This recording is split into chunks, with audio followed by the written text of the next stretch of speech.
there was one pivotal point, and I remember it clear as day, that radically changed my business landscape for the rest of my life. I had read the book Dream Manager, golly, like a year and a half into business, and I thought, this is amazing.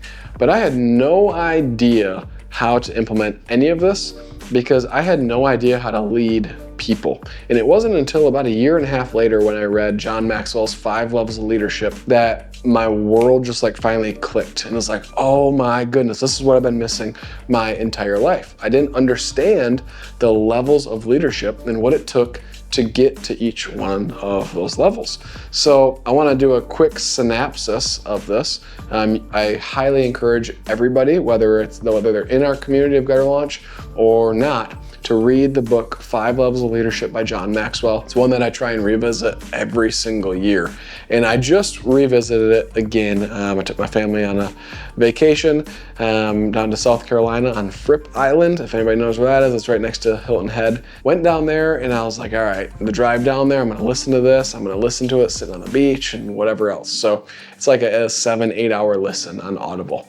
And as I'm re-listening to it, let me just kind of give you guys a brief synopsis of the 5 different levels of leadership. At level 1, we have positional leadership. So if I hire you and I'm the manager, let's say I hire you as a technician and I'm the production manager, right? I automatically have level 1 leadership because of my position. I'm the production manager, all right? So automatic level 1, this is the lowest level of leadership. People honor your leadership because they have to, that's it.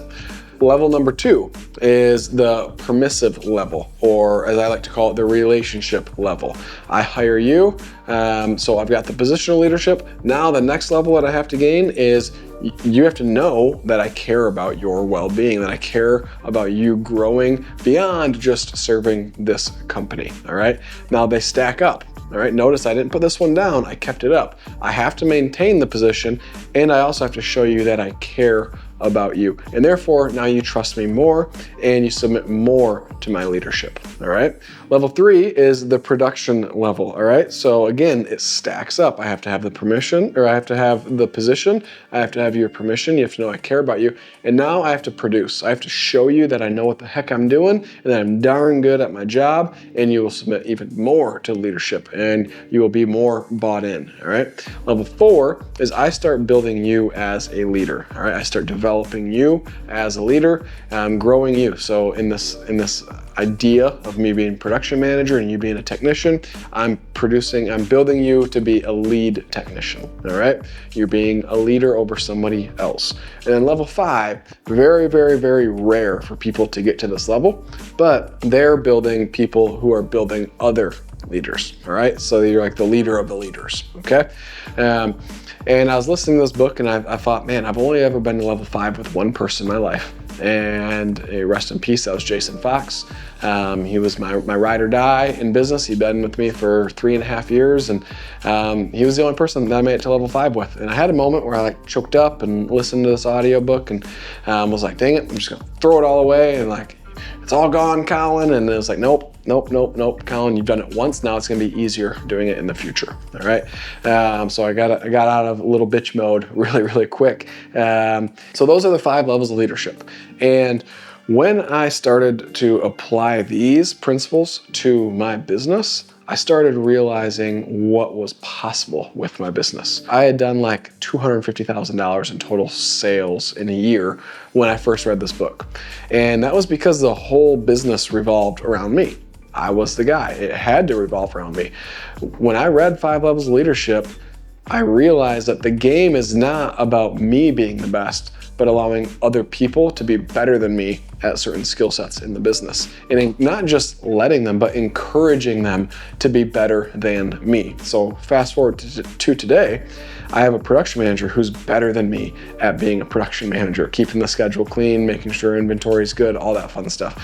I have technicians that are better than me, maybe. I mean, I'll argue that all day, but I have sales reps who are better than me. I have office people who are better than me. All right, there are certain skills that I'm still like really good at, all right? Like I'm good at sales. We could argue that, and I could go out and install. I haven't done that in years, but like those 2 things I'm good at, but those don't pay the bills. all right? What pays the bills is allowing other people to make massive amounts of money, being better than you at that, encouraging them and growing them up as a leader.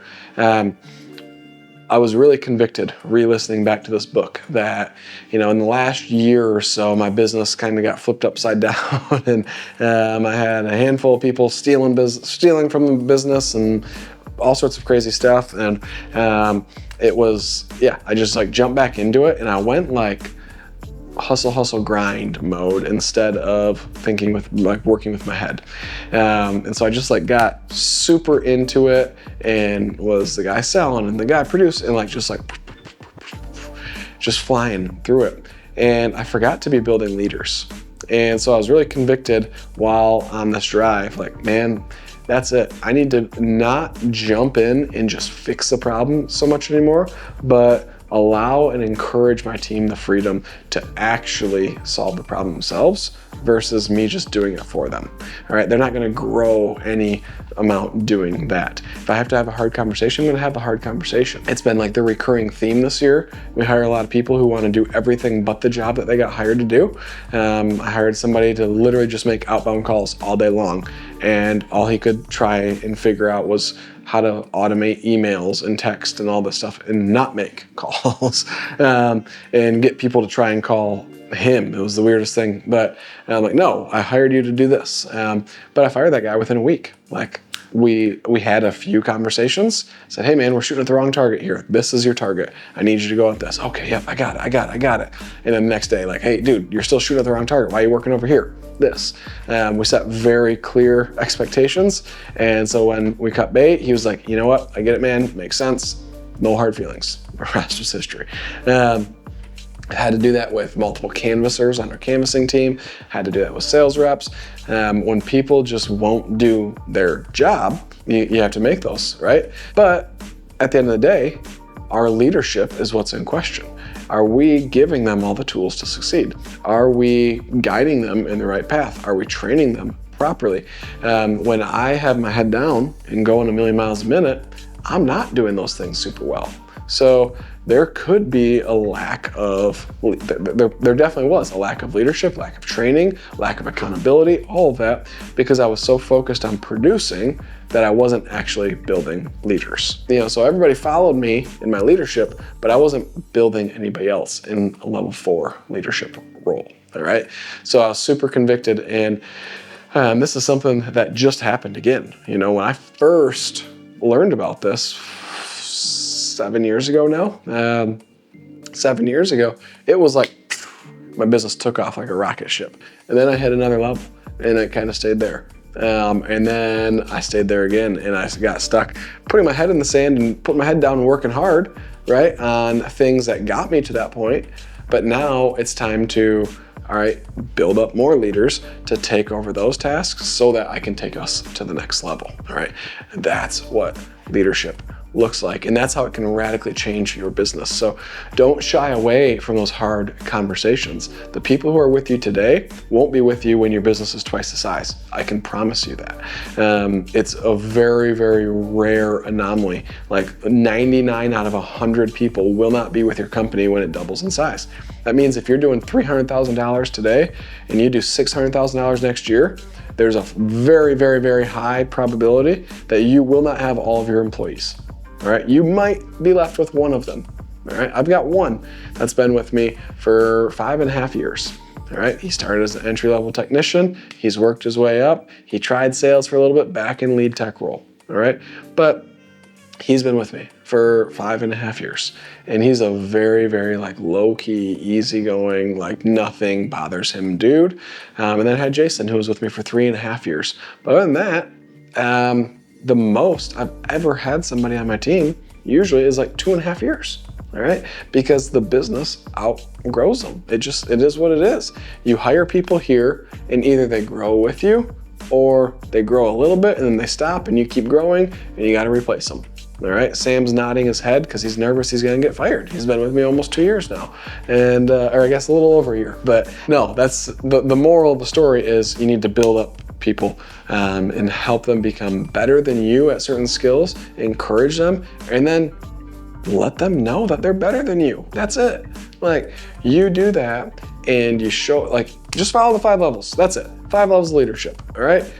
You have the position over them, and there's a million rules to this, all right? So don't listen to this and think, oh, I don't need to read this book. This book is amazing.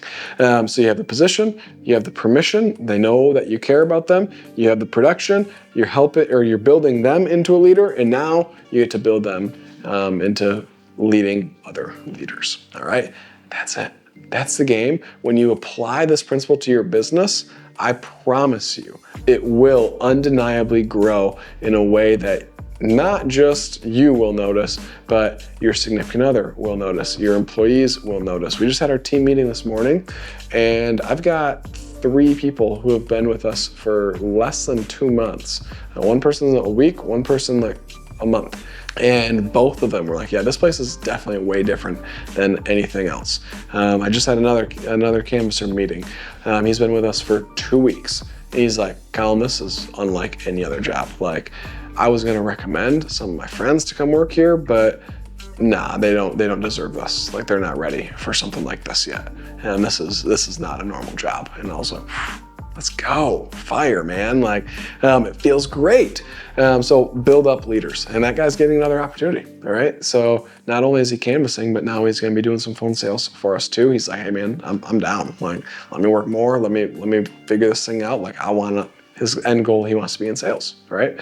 So let's fast track this, dude. You've proven you're an A player in your first 2 weeks, crushing canvassing numbers, like kicking butt and taking names. So put aces in their places. If you find somebody that crushes, don't keep someone in a position that they should have because, you know, person B has more time at the company, right? If your A player has only been with you for 2 weeks, but he's kicking butt, taking names, but you got this B player over here who's been with you for 6 years and just kind of phones it in, replace them really quick. You know what? Like, one of the best things that I ever did in my business was open up the opportunity for demotion. And you might listen to this as an employee and be like, oh yeah, screw you, blah, blah, blah. You're just trying to pay people nothing. Like, nope, lead techs get paid the same. Like, it's all performance-based pay. But if my apprentice starts outperforming my lead tech, like, it's no different than football, man. QB1's up for grabs. If you start outperforming that person in practice, you're out, dude. Like, I'm going with the person that gives us the best chance to win every single time. And with a few times that I've gotten to actually use that, it just weeds out the B players, the people who phone it in. If they don't want to be here, okay, cool. But the people that want to be here, the people that care about the company, that care about the person next to them, care about the company culture, like, yeah, those are your aces, your A players, all right? You put them in that leadership role and watch that whole truck will produce significantly more. So there you have it. You want to radically shift the way that your business looks in 2025 or any point in your business, in your life, insert new leadership, all right? Read John Maxwell's 5 Levels of Leadership, change yourself, all right? As Michael Jackson says, I'm starting with the man in the mirror, all right? You gotta change yourself. You have to elevate as a leader in order for your team to elevate, all right? So get after it, give bigly to your team so that you can unlock their ability to win bigly.